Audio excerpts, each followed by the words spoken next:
अब मैं आपको जो पिछली वीडियो थी मन और प्राण के बारे में, उसको कुछ आगे विस्तार में बताने के लिए जा रहा हूं।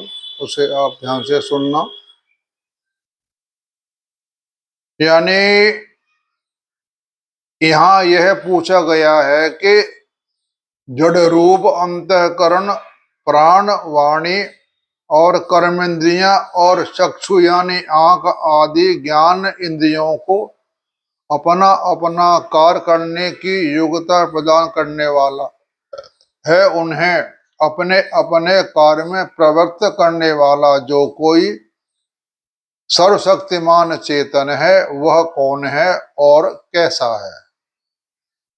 यानी जो हमको चला रहा है पूर्ण ब्रह्म परमात्मा चेतना स्वरूप आत्मा, वह कैसा है। तो इस बारे में गुरु कह रहे हैं कि जो स्रोत का भी स्रोत है, यानी सुनने वाला का भी जो स्रोत का यानी सुनने का जो स्रोत है, यानी कान है, यानी हम जो सुन रहे हैं, ध्यान से सुनना, जो हम सुन रहे हैं उसको सुनने वाला श्रोता कौन है। हम तो सुन रहे हैं, लेकिन जो हमको मन में आभास हो रहा है वह कौन है। इत्यादि शब्दों के द्वारा संकेत में समझ आ रहे हैं कि जो इन मन प्राण और संपूर्ण इंद्रियों का समस्त जगत का परम कारण, यानी जो कारण है जिससे यह दुनिया चल रही है, जिससे यह सब उत्पन्न हुए हैं और जिसकी शक्ति को पाकर वे सब अपना अपना कार्य करने में समर्थ हो रहे हैं और इन सबको जानने वाला है, वह पर ब्रह्म पुरुषोत्तम ही इन सब का प्रेरक है। उसे जानकर ज्ञानी जन जीवन मुक्त होकर इस लोक में प्रयाण करने के अनंतर अमृत स्वरूप विदेह मुक्त हो जाते हैं। यानी अपने शरीर को वो नहीं मानते, यानी इस देह से अलग हो जाते, हमारा इसे शरीर नहीं है, वह उसे कहते हैं विदेह मुक्त हो जाते हैं, अर्थात जन्म मृत्यु से सदा के लिए छूट जाते हैं। यानी वो कभी अपना शरीर धारण नहीं करते। उस सच्चिदानंद घन पर ब्रह्म को प्राकृत अंतःकरण और इंद्रियां नहीं जान सकती। हमारा जो मन इंद्रिय होती है वो आंख होती है। जब हम किसी को आंख के द्वारा देखते हैं तभी हमारा मन लालायित होता है, हमें यह चीज चाहिए, और उसको प्राप्त करने के लिए बड़ी मेहनत करता है और उसके पीछे भागता है। यानी कुछ भी हो, कैसा भी हो, हमें वह चीज प्राप्त करनी है, इसका फल अच्छा हो तो बुरा हो, ये हम सब भूल जाते हैं। हमारी मेन इंद्रिय आंख है, आंख के द्वारा ही हम सारे अच्छे बुरे कर्म होते हैं, उसके बाद ही इंद्रियां बाद में काम करती है। मुंह है, नाक है, कान है, चलना है, फिरना है, ये हमें आंख ही दिशा दिखाती है, हम उसी ओर भागते हैं। बल्कि इनमें जो चेतना और क्रिया प्रतीत होती है यह उसी ब्रह्म की प्रेरणा से और उसी की शक्ति होती है। ऐसी अवस्था में मन इंद्रियों के द्वारा कोई कैसे बतलाए कि ब्रह्म ऐसा है। इस प्रकार ब्रह्म तत्व के उपदेश का कोई तरीका न तो हमने किसी के भी द्वारा समझा और न हम स्वयं अपनी बुद्धि के विचार के द्वारा समझ रहे हैं। हमने तो जिन महापुरुषों के इन गूढ़ तत्व का उपदेश प्राप्त किया है उनसे वही सुना है, लेकिन हमें उसको प्राप्त करने के लिए खुद को चलना पड़ेगा। वो हमें ला करके हाथ में नहीं देंगे, बेटा ये रहा ब्रह्म, उनका काम बतलाना है, उपदेश देना है। उस ब्रह्म को तो पाने के लिए हमें खुद ही मेहनत करनी पड़ेगी। बगैर हमारे किए हुए हमें कुछ भी प्राप्त नहीं हो सकता है। जाने में आने वाले संपूर्ण दृश्य जड़ वर्ग जो हमें दिखाई देता है, इसे जड़ वर्ग कहते हैं। हमारा आत्मा चेतन स्वरूप होता है, इसमें हर तरह की बुद्धि होती है, परंतु स्वयं जानने में न आने वाले जीवात्मा अक्षर ओम से भी उत्तम है। ऐसी स्थिति में उसके स्वरूप तत्व को वाणी के द्वारा व्यक्त करना कदापि संभव नहीं है। यानी हम पढ़ करके या किसी की वाणी के द्वारा उसके बारे में नहीं जान सकते। उसको जानने के लिए हमें उस रास्ते पर चलना पड़ेगा। वाणी के द्वारा जो कुछ भी व्यक्त किया जा सकता है तथा प्राकृतिक वाणी से बतलाए हुए जिस तत्व की उपासना की जाती है वह ब्रह्म का वास्तविक स्वरूप नहीं है। ब्रह्म तत्व वाणी से सर्वथा अतीत है। उसके विषय में केवल इतना ही कहा जा सकता है कि जिसकी शक्ति के किसी अंश से वाणी में प्रकाशित होने की बोलने की शक्ति आई है। जो वाणी का भी ज्ञाता यानी वाणी का भी जानने वाला प्रेरक जो हमें उस ओर ले जाने के लिए कहता है, प्रेरक यानी ब्रह्म, और प्रवर्तक है वह ब्रह्म है। इस मंत्र से जिसके प्रेरणा से वाणी बोली जाती है वह कौन है? इस प्रकार इस प्रश्न का उत्तर दिया गया है।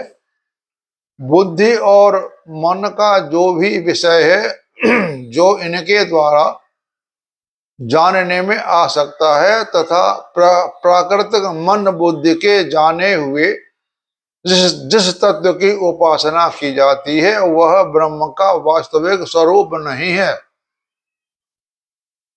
यानी जिस तत्व की उपासना की जाती है वह ब्रह्म का वास्तविक स्वरूप नहीं है, क्योंकि ब्रह्म का कोई अपना स्वरूप नहीं है। पर ब्रह्म परमेश्वर मन और बुद्धि से सर्वथा अतीत यानी इससे भी बहुत दूर है। इसके विषय में केवल इतना ही कहा जा सकता है कि जो मन बुद्धि का ज्ञाता, मन बुद्धि जानने वाला कौन है? ब्रह्म। मन बुद्धि का ज्ञाता, उसको मनन यानी उसका चिंतन करना, मन में उसको याद करना, यह क्या है, कैसे है, कौन है, निश्चय करने की शक्ति देने वाला कौन है? ब्रह्म है। यानी हम भगवान के बारे में सोचते हैं कि ब्रह्म कैसा है, तो आप ये सोचिए कि हमको ये कौन उकसा रहा है ब्रह्म को जानने के लिए? वो हमको ब्रह्म ही उकसा रहा है। यहाँ मन बुद्धि का कोई मतलब नहीं है। मन बुद्धि भी जो हमारी करता है वो ब्रह्म ही चलाता है। यारी मन ही ब्रह्म ही हमको उकसा रहा है ब्रह्म के जानने के लिए। तो हमें उसका खुद ध्यान करना पड़ेगा, तभी हम ब्रह्म को प्राप्त हो सकते हैं। जिसकी शक्ति के किसी अंश से बुद्धि में निश्चय करने की और मन में मनन करने की सामर्थ्य आती है वह ब्रह्म है। जो हमको उकसा रहा है वह ब्रह्म है।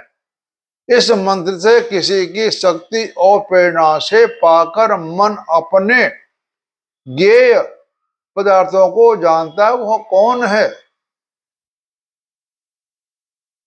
तो आंख जो हमारी होती है, जो विषय आंख है, इंद्रिय, इसके द्वारा देखने में जानने में आ सकता है तथा प्राकृतिक आंखों से देखे जाने वाले जिस पदार्थ समूह की उपासना की जाती है वो ब्रह्म का वास्तविक रूप नहीं है। यानी हम आंख से देख सकते हैं, आंख से पकड़ नहीं सकते। पकड़ने के लिए हम हाथ करना पड़ेगा। यही फर्क है आत्मा और परमात्मा में। हमारी जो आत्मा है से देख सकती है, पकड़ नहीं सकती, लेकिन जो ब्रह्म की आंख है, आंख आंख ही पकड़ लेगी, आंख ही देख सकती है। हमें पकड़ने के लिए हाथ चाहिए। जब आंखें हम बंद कर लेंगे तो हमारा जो ध्यान केंद्र यहां से हम देखेंगे उसको देख सकते हैं, लेकिन उसको हम पकड़ नहीं सकते। ये हमारे अंदर इतनी पावर नहीं है। हम जो अपने मुंह से बोलते हैं वह बोल सकता है, और खाने वाला हमारा मुंह है और बोलने वाला भी मुंह है। यानी इससे हम एक ही काम को बोल सकते हैं। बुलाने वाला कौन है? वह ब्रह्म है। यानी ब्रह्म तो कुछ भी कर सकता है। हम आंखों के द्वारा देखते हैं, फिर मुंह से खाते हैं या हाथ से पकड़ते हैं। बगैर आंख के हम कोई कार्य नहीं कर सकते। जो बेचारे सूरदास हैं उनके तो बारे में हम कुछ नहीं कह सकते कि उनको भगवान कैसे क्या करता है। उन्हें भी सारा ज्ञान प्राप्त होता है, उनकी माया वो ही जाने। वो बगैर आंखें भी सारे काम करते हैं और भगवान उनसे सारे काम करवाते हैं। कैसे करते हैं, करवाते हैं, कैसी पीड़ा देते हैं, ये तो भाई भगवान ही जाने। जिसकी शक्ति, प्रेरणा और चक्षु आदि इंद्रियां अपने अपने विषय में प्रत्यक्ष करने में समर्थ होती हैं, जो इनको जानने वाला और इन्हें अपने विषयों को जानने में प्रवृत्त करने वाला है, तथा जिसकी शक्ति के किसी अंश का यह प्रभाव है, वह कौन है? वह ब्रह्म है। इस मंत्र में जिसकी शक्ति और प्रेरणा से चक्षु यानी आंखें अपने विषयों को देखता है, वो कौन है? इसका प्रश्न का उत्तर दिया गया है, वो ब्रह्म है। जो कुछ भी सुनने में जो आने वाले पदार्थ हैं तथा प्राकृतिक कानों से सुने जाने वाले जो हमारे कान हैं, ये प्राकृतिक कान है, ये रियल में कान नहीं है। ये हमें भगवान ने कान दिए हैं जिससे हम सुनते हैं। सुनने का आवाज कौन कराता है? वह भी ब्रह्म है। कान से सुन सकते हैं, लेकिन इसका आवाज करने वाला कौन है? वह भी ब्रह्म है। आवाज कराने वाला भी ब्रह्म है और सुनने वाला भी ब्रह्म है। जो कुछ है सो ब्रह्म है। वह ब्रह्म का वास्तविक स्वरूप नहीं है। पर ब्रह्म परमेश्वर श्रोत इंद्रियों से सर्वथा अतीत अलग है। उसके विषय में केवल इतना ही कहा जा सकता है कि जो श्रोत इंद्रिय का ज्ञाता, जानने वाला, प्रेरक और उसमें सुनने की शक्ति देने वाला तथा जिसकी शक्ति के किसी अंश से श्रोत इंद्रियों में शब्दों का ग्रहण करने की सामर्थ्य आई है, वह ब्रह्म है। इस मंत्र में जिसकी शक्ति और प्रेरणा से श्रोत अपने विषयों को सुनने में प्रवृत्त होता, वो कौन है? इस सब का प्रश्न दिया, वह भी ब्रह्म है।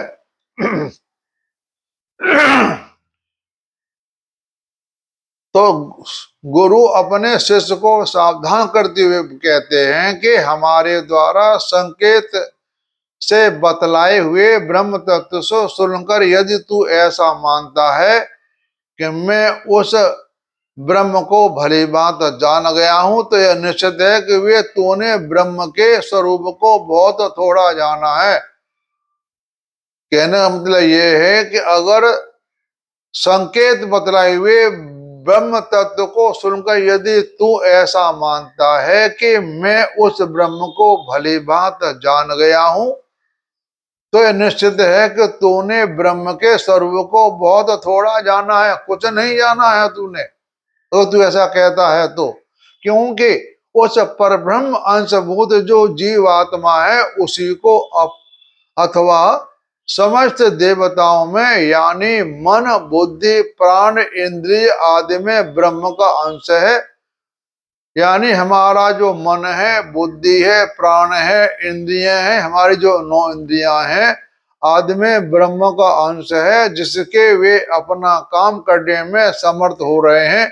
यानी हमारी जो इंद्रियां काम कर रही हैं वो ब्रह्म के ही शक्ति से काम कर रहे हैं। अगर ब्रह्म ना हो तो इंद्रिय काम ना करे।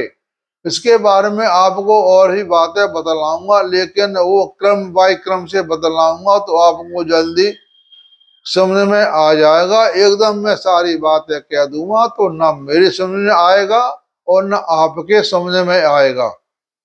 यदि तू ब्रह्म समझता है तो ऐसा समझना यथार्थ नहीं है। ब्रह्म इतना ही नहीं, इस जीवात्मा और समस्त विश्व ब्रह्मांड में व्याप्त जो ब्रह्म की शक्ति है, उस सबको मिलाकर भी देखा जाए तो वह ब्रह्मा का एक अंश ही है। अतएव मेरा समझ आया हुआ यह ब्रह्म तत्व के लिए पुनः विचारणीय है, ऐसा मैं मानता हूं। मानव जन्म अत्यंत दुर्लभ है। इसे पाकर जो मनुष्य परमात्मा को प्राप्ति के साधन में तत्परता के साथ नहीं लग जाता, वह बहुत बड़ी भूल करता है। जो कहता है कि मैंने भगवान को देख लिया, तो ऐसा नहीं है। क्यों? देखने वाला और देखने का आभास करने वाला ही ब्रह्म है। जब ब्रह्म ब्रह्म ही है, वो कुछ ऐसी बात नहीं कहेगा, क्योंकि वह तो स्वयं ब्रह्म है। ब्रह्म किससे कहेगा? जो कुछ है सो ब्रह्म है। भगवत कृपा से प्राप्त साधन सामग्री उपलब्ध है, तभी तक शीघ्र से शीघ्र परमात्मा को जान लिया जाए तो सब प्रकार से कुशल है। मानव जन्म की परम साधनता है। जो ब्रह्म को जान जाता है, ब्रह्म को पहचान जाता है, उसकी वाणी मूक हो जाती है और वह उसकी वाणी वो आगे किसी से कुछ नहीं कहता कि मैंने ब्रह्म को देखा है। उसकी वाणी मूक हो जाती है, वो मौन हो जाता है। यदि ये अवसर हाथ से निकल गया तो महान विनाश हो जाएगा। यानी मानव जन्म की परम सार्थकता है। यदि वह अवसर हाथ से निकल गया तो फिर महान विनाश हो जाएगा। बार बार मृत्यु रूप संसार के प्रवाह में बहना पड़ेगा। फिर रो रो कर पश्चाताप करने के अतिरिक्त अन्य कुछ भी नहीं रह जाएगा। संसार के त्रिविध ताप दैहिक दैविक भौतिक तापा, तीन ताप हैं। दैहिक दैविक भौतिक विविध सूलों से बचने का यही एक परम साधन है। उस जीव मानव जन्म में दक्षता के साथ साधन परायण होकर अपने जीवन को सदा के लिए सार्थक कर ले। मनुष्य जन्म के सिवा जितनी और योनियां हैं, सभी केवल कर्मों का फल भोगने के लिए ही मिलती हैं। उनमें जीव परमात्मा को प्राप्त करने का कोई साधन नहीं कर सकता, सिर्फ मनुष्य जन्म के अलावा। बुद्धिमान पुरुष इस बात को समझ लेते हैं और इसी से वह प्रत्येक जाति के प्रत्येक प्राणी के परमात्मा का साक्षात्कार करते हुए सदा के लिए जन्म मृत्यु के चक्र से छूटकर अमर हो जाते हैं। जो जीव आत्मा परमात्मा का साक्षात कर लेता है, वह इस दुनिया में देह नहीं रखता, यानी जन्म नहीं लेता है। वह परब्रह्म परमात्मा में जाकर के विराजमान हो जाता है। उसे कहते हैं परमात्मा का साक्षात करना। हमें जीव जो परम परमात्मा का जो साक्षात करते हैं, उसको एक जन्म में नहीं मिल सकता।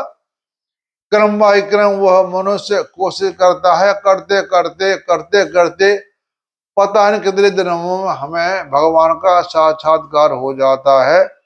कोई चाहे कि मैं इसी जन्म में साक्षात कर लूं, तो ऐसा तो मेरे हिसाब से तो असंभव है। क्योंकि हमने पढ़ा भी है और सुना भी है हमारे महान संतों गुरुओं द्वारा कि यह एक ऐसा रास्ता है, गीता में भी बताया हुआ है कि मेरा भक्त कभी समाप्त नहीं होता। जो भक्त सुगम रास्ते पर चलता है, उसका रास्ता जीवन मरण पर्यंत के बाद उसका रास्ता आगे चलता है। और आगे चलते चलते उसका जब पूरा विश्वास या उसको पूर्ण प्राप्ति हो जाती है, तभी वह पूर्ण परमात्मा अंश में आकर के मिल जाता है। तो मैंने यह आपको थोड़ा विस्तार करके समझाया, ये एक अंश मात्र है।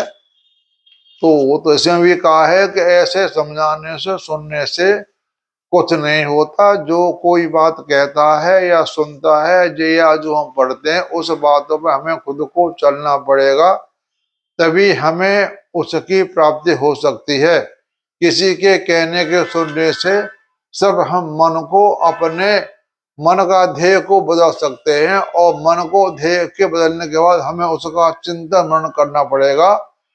फिर हम उस पूर्ण परमात्मा का अंश में जाकर के मिल सकते हैं। आप सबका सुनने का धन्यवाद और आप सबको नमस्कार।